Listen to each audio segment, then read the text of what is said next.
आज आपका वेलकम है आपके अपने YouTube चैनल ब्रिलियंट शिक्षा बाय अनीता चंद्रा में। तो अब हमने अपनी पिछली क्लासेस में पढ़ा होगा कि हमें फल सब्जियां वगैरह ये सब कहाँ से मिलती हैं, हमें पौधों से मिलती हैं। तो आज हम इसी के बारे में पढ़ेंगे कि कौन से पौधे किस तरह के होते हैं, मतलब पौधों की फैमिलीज के बारे में पढ़ेंगे। तो अब हम अपने इस चैप्टर की ओर चलते हैं। सबसे पहले इसका नाम ये है हमारा चैप्टर नंबर 7, जिसका नाम है पौधों को जानिए। अब पौधों को जानिए चैप्टर का नाम है, तो इसके मतलब हमें पूरा इसमें पौधों के बारे में ही पढ़ेंगे, किसी और चीज़ में नहीं जाएंगे। ठीक है, तो हम चलते हैं पौधों के ऊपर। तो अब हम देखते हैं पौधे कितने तरह के पौधे होते हैं। हमारे सबसे पहला साग के बारे में पढ़ेंगे हम, और दूसरे झाड़ियाँ, वृक्ष, लताएं हमारा नया लताएं होती क्या है, अब इनके बारे में अभी हम आगे पढ़ेंगे। तो अब हम पढ़ते हैं वृक्ष के बारे में कि साग, झाड़ियाँ, वृक्ष, लताएं ये सब होती क्या है। तो इनको हम एक एक करके पढ़ते हैं। सबसे पहले साग क्या होते हैं। साग ऐसे पौधे होते हैं जो बहुत छोटे होते हैं आकार में, और क्या होता है इसमें हरे और कोमल तने होते हैं, मतलब ज़्यादा वो कठोर नहीं होते, तो थोड़ा सा वो करने पे टूट जाएंगे, वो कठोर होते हैं। और इनका हाइट मतलब इनकी छोटी होती है, बड़ी नहीं होती है, ज़्यादा छोटी होती है, इसीलिए इन्हें हम साग कहते हैं। अब हम चलते हैं झाड़ियों के ऊपर। झाड़ियाँ कौन सी होती है। झाड़ियाँ होती है उसमें बहुत सारी शाखाएँ होती है, लेकिन उसमें क्या होता है, शाखाएँ कैसी होती है, वो सीधा तने से ही निकली होती है झाड़ियाँ। लेकिन ये क्या कहते हैं, मोटे नहीं होते, ज़्यादा पतली पतली होती है तना उसकी शाखाएँ, तने नहीं मतलब शाखाएँ उसकी पतली पतली होती है, पर ज़्यादा होती है बहुत सारी, और ये कठोर भी होते हैं। तो नेक्स्ट है हमारा वृक्ष तो हमने बहुत बार सुना होगा, ये है क्या वृक्ष। तो वृक्ष मतलब हमने देखे होंगे कोई से भी पेड़ जो बड़े होते हैं, फल वगैरह के, आम वगैरह के, ये क्या होते हैं, वृक्ष होते हैं। तो हम देखते हैं वृक्ष कैसे होते हैं, ऊंचे होते हैं, और मतलब इनका रंग कैसा होता है, गहरा होता है, मतलब डार्क होता है इनका रंग। और ये क्या कहते हैं, सीधे खड़े होते हैं, और इनकी मतलब जो शाखाएं होती है ना, वो ऊपर से निकली होती है, तने से नहीं निकलती है, ऊपर से निकलती हैं इनकी। आगे हम अब लता पढ़ते हैं। लता क्या है। लता मतलब हमने नाम तो सुना होगा, लता कई बार किसी ने सुना होगा, किसी ने नहीं सुना होगा। लताएं मतलब ये जो हमारी बेल होती है ना, जिन्हें हम बोलते हैं बेल्स, वैसे आम भाषा में बोलते हैं, वो ये होती है हमारी लताएं। और ये कैसी होती है, ये बहुत मतलब पतली होती है, और ये कमज़ोर होती है बहुत, ये किसी के सहारे से खड़ी हो सकती है, या फिर नीचे ज़मीन में फैल सकती हैं। तो ये जो लताएं हमें दो भागों में बांटा है, दो भागों में। कौन सी, आरोही लता और विसर्पी लता।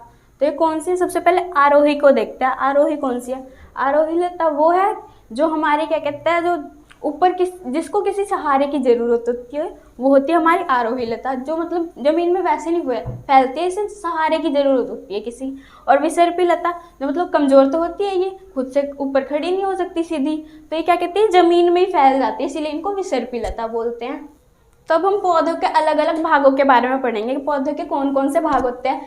तना, पत्ती, जड़, पुष्प, ये सारे हमारे पौधों के भाग हैं। तो सबसे पहले अब हम एक एक करके सबके बारे में पढ़ेंगे। सबसे पहला तना उसमें क्या होगा, वो हमें पौधों को मजबूती प्रदान करता है। तना होता कौन सा भाग है, जो हमारा जड़ होती है ना, जड़, उसके ऊपर वाला जो भाग होता है वो हमारा तना होता है पौधों में। और ये क्या करते हैं, इसमें पत्तियाँ होती है, शाखाएँ होती है, कलियाँ लगी होती है, कलियाँ जो फूल से पहले होती है ना, कलियाँ वो होती है, और पुष्प होते हैं, पुष्प मतलब फूल, और फल भी लगे होते हैं तने पे ही। तो अब हम बात करेंगे पत्तियों के बारे में। क्या पत्तियों के बारे में बात करें, तने के बारे में हमने बात कर लिया, अब हम बात करेंगे पत्तियों के बारे में। तो सबसे पहले पत्ती, आप देख सकते हैं पत्ती है, मैंने एक पत्ती का ड्राइंग बनाया है, जैसे फिर से बनाया मैंने बना दिया, ठीक है। तो अब हम सबसे पहले देखते हैं, ये जो हमारे तने से जुड़ा होता है जो पार्ट ना पत्ती का, उसे हम क्या कहते हैं, उसे हम कहते हैं पर्णवृत्त। और ये जो हमारी आउटर एरिया होता है, ये साइड में आउटलाइंस है ना, इसे हम फलक कहते हैं।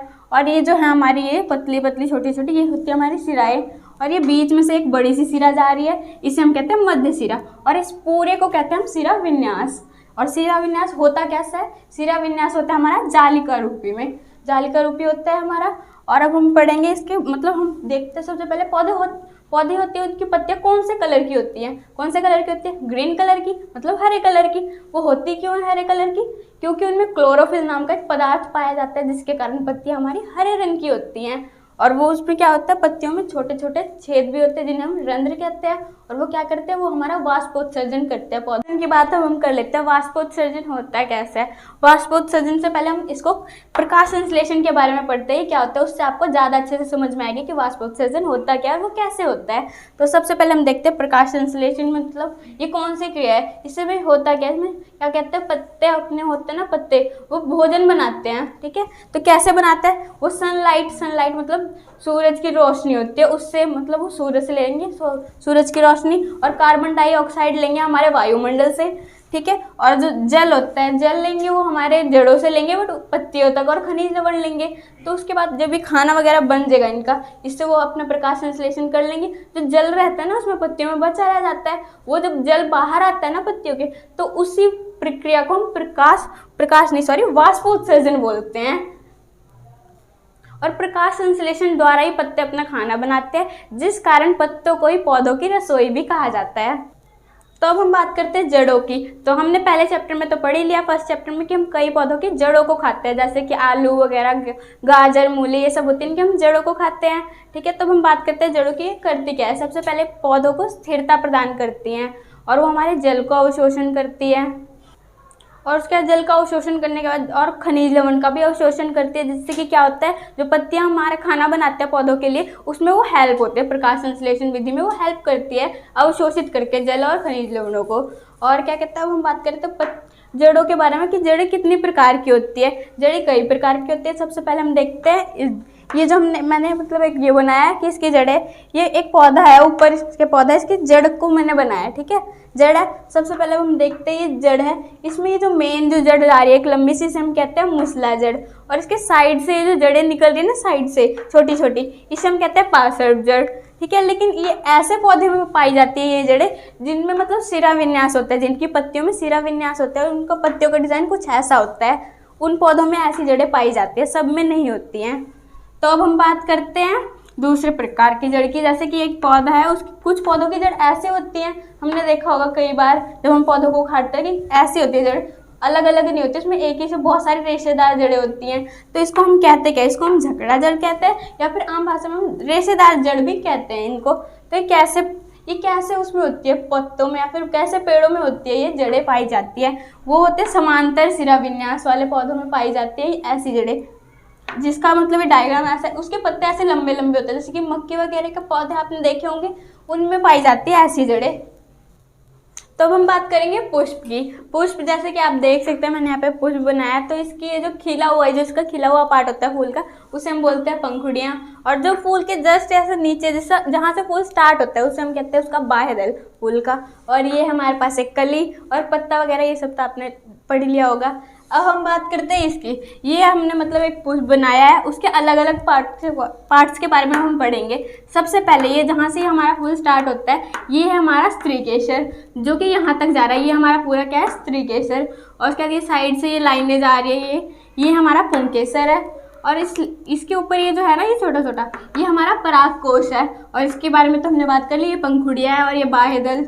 ठीक है। तब हम देखते हैं, मैंने पुंकेसर को अलग से बनाया, ये है हमारा पुंकेसर। तो ये जो लाइन है, इसको हम क्या कहते हैं, इसको हम कहते हैं तंतु, और ये परागकोश है हमारा। तो अब हम बात करते हैं पौधों के मेन पार्ट्स के। जो पौधों के सबसे पहले मतलब कौन कौन से मेन भाग होते हैं उनके, पुंकेसर और स्त्रीकेसर। तो पुंकेसर मतलब उसका नर भाग होता है, पुंकेसर फूल का जो होता है हमारा, और स्त्रीकेसर होता है वो मादा भाग होता है। पुंकेसर के बारे में हमने बात पहले कर लिया, अब हम बात करते हैं स्त्रीकेसर की। तो स्त्री केसर, इसके अलग अलग भागों के बारे में हम बात करते हैं। सबसे पहले ये जो स्त्री केसर के ऊपर वाला भाग होता है, इसे हम वर्तिकाग्र कहते हैं।